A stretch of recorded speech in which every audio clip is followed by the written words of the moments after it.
This has to be one of the first times where a movie was made for the fans and not for the critics. This is The Second Take. I'm your host Jay, and let's talk about the Entourage movie. The movie follows Vinnie Chase and his entourage as Ari Gold, who used to be Vinnie Chase's manager, is now the studio head and offers his first pick as studio head to Vincent Chase himself, but there's a catch. Whatever I do next, I also want to direct.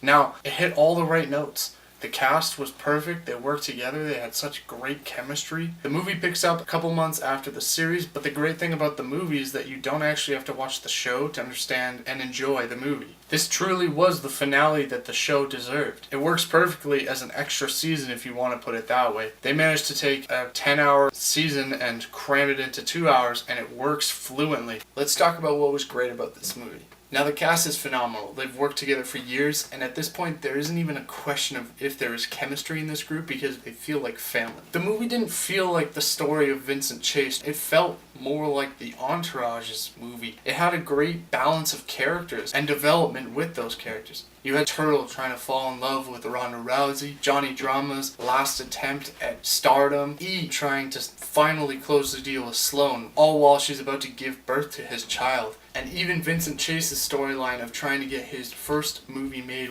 as a director. Ari Gold is an all-time mean and funny when he comes back as the studio head to conquer Hollywood one phone call at a time. And even secondary characters like Lloyd got happy endings. The only thing that wasn't good about this movie was the cameo overload. It feels like there's no civilians in Hollywood, that everybody there is just famous.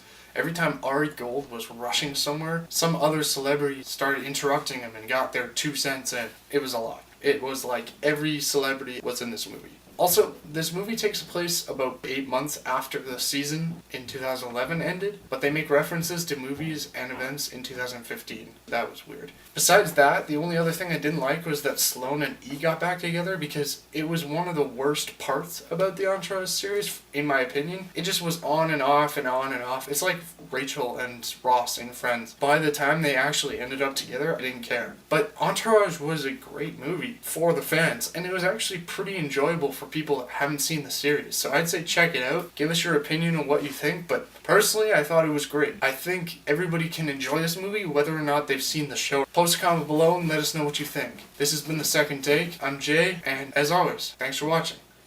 Welcome to The Second Take. I'm James, here to deliver the latest in movie and television news in fast and concise videos.